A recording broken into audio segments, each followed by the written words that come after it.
Hello guys, myam ngasidi low paibo in chalage hoye kuireba labu ki sataba ko mamang da block ama ani semjai ki da low palak pe dai da du to gi da ye labu si sungcha chatrieba ado ngasidi khaw loire khaw ya hodre oi sai changda da tabak changda da khaw ya hodre ba hello ado ngasidi phau paibu da oina tare phau paiba chatli ni ngasi se aduga date 24 da mu yeigani kanam da laktre ngasidi amit ka aiga koi anau ga sir young boy ni si ping na han ni ko se asi angang na ti si han ni ampi anau hai am to sila mudra hai lo lam ta koi mai lo jiao re ba ngasidi koi mai lo jiao re ma ngasidi am ti no ngai re ado anam bana lo jing ji ko loi pai na re au dai di jai ba su yam jai ba ni hen loi na re akhoi yai do sine akhoi na ga pai chatli thieng ye ba ko ha ji se si ma pham si da anam na saru sing se yai ba loi ba ki ngak ta loi na oi na ure ado yang asi myam nungsa si yam sai zik si awang posong khunau ado lo na tera karong da tera karong ha ba myam khang ba khang gi di khang ge ado Tera korong hai bam pham du ne koi na si low pairu doi se adu di myam chatla si aduga horen low pai bu do tum yo kamai to ge wadi wa do ma le nu jam sa ne na ko koi mai lo jeng si di lam jau de thok pu gi no ai maning tam me ma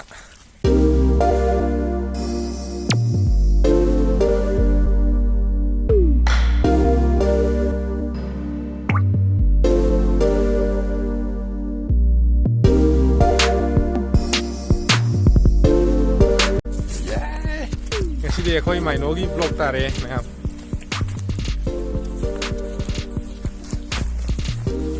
โยla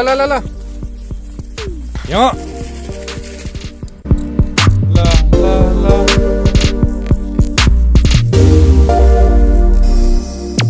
view je fazer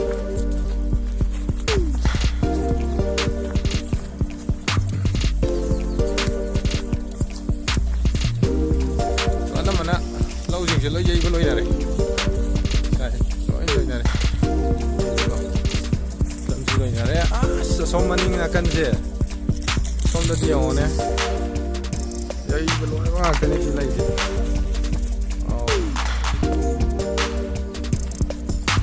là come on tí nó ngay video này mà tao cái gì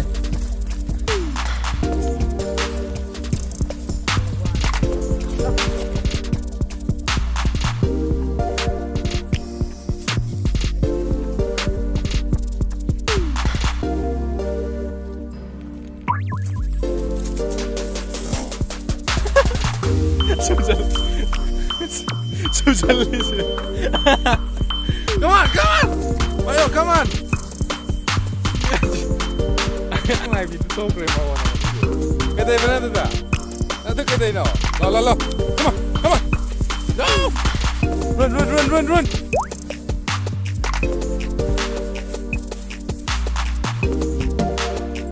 chill come on yeah come on yeah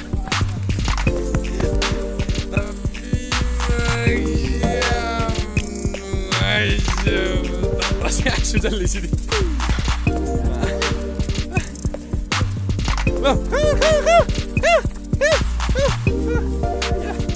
Ya, sila. Tinggal nenang cili tu. Mai dia. Babra. Mai lo. Yang ni, nasak tu. Yo.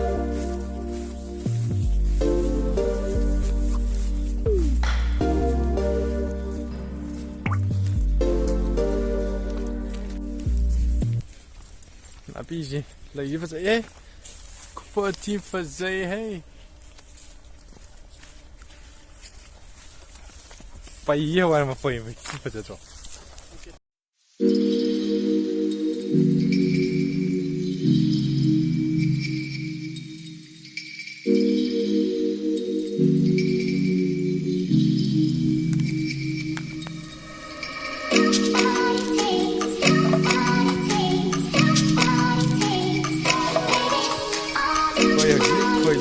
Jari myam. Koi mai lo jo. Chalo chalo. Chalo. Koi ka ngara me khom.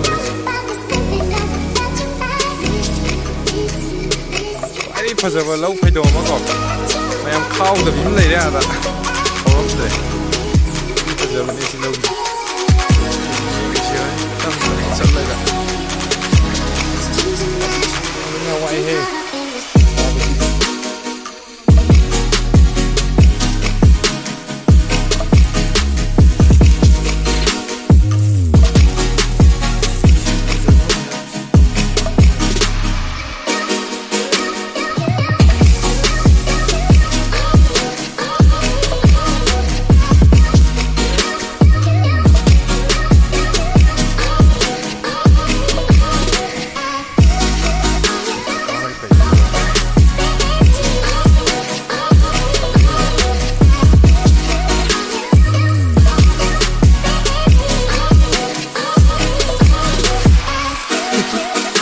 Hongwan zong ai da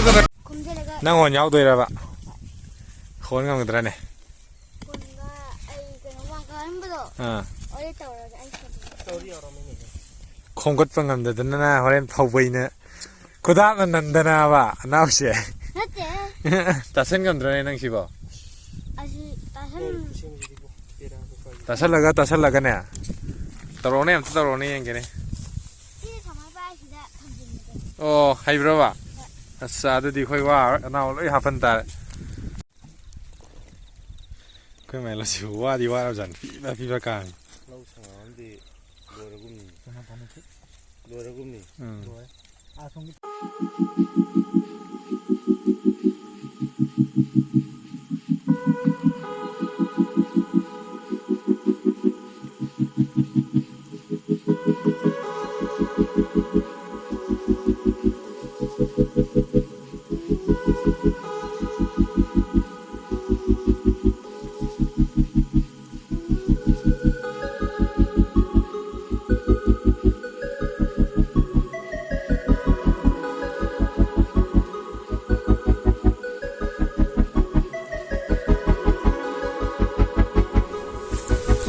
jikse koi thabak se phaniam di paisale formal loisale ji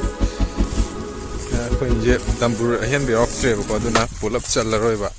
sangam ne do chal la roi form lo ne da phaidom chaw ba wa li chaw yam phachaba low ko ma yeng ge me si gi phaidom je si khaw dre ba o ipa le ba ko do mong cha dre di si je khoi na har chai ba la kan da ne har thungi da pham ne ba de da mai na sakra bai tare sang ang ko phau di ui do phau sing se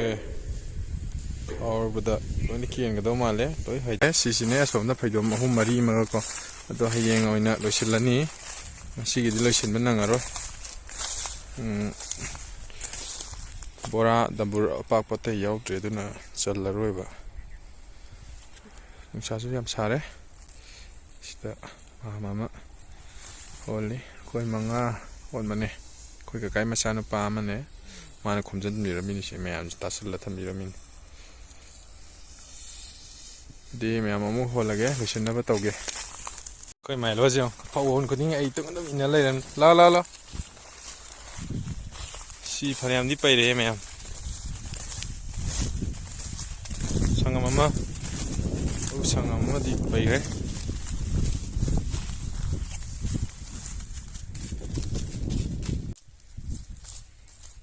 ma kulam la yune ba ma yeng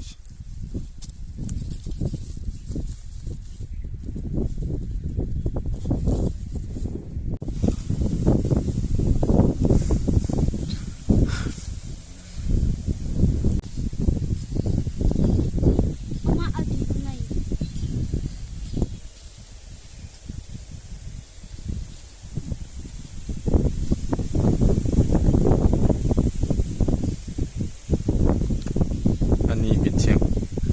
nào nang khuyên đến này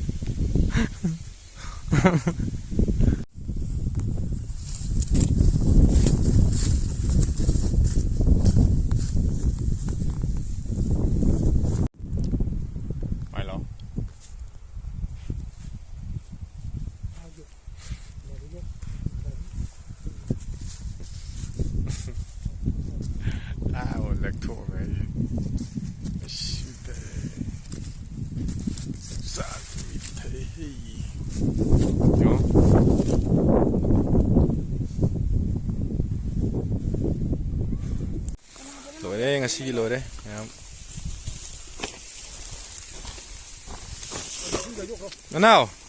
anau wabra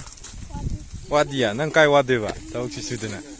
ngasai ka de saru pai yaw de ni ka hajil la mana ka tar tawna chin chi ba chin thi bo mailo nang wa bro kai nang yomi dira iwom no dress up to na bai nang si taw dira ai dress up lo re keno ada ni lo khong na ri kan na atia ji pa fa sai ba yeng mo da hello lo pai ba loi de bidong khara di wa le do yeng ta re ngasi di loi de ko sai myam ba lai de di hale tu si am sile nu ngai da tu si nu ki se nu ngai ba ne ko tau du ni ko kong ku am se gai ba nu si te ne tham da sang ku ki dia jing ngasi di pa nu si nge mai ek siang fa sai ngasi di yam na very wonderful ka hai ta ne lauri chat pi tau le de lauri chat di kana to sin maning de le ori pi dong khara je si ka nga re ba pe do mari je matam sa mari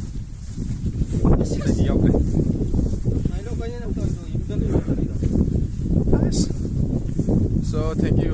myam video se loi po yumi bagi yam ngai jare aduga kai kuma video se yeng ba ngai bi ga di myam like share comment to ko wi no myam ko aduga ai dum video se sim na bo ko na za ban dum ngam de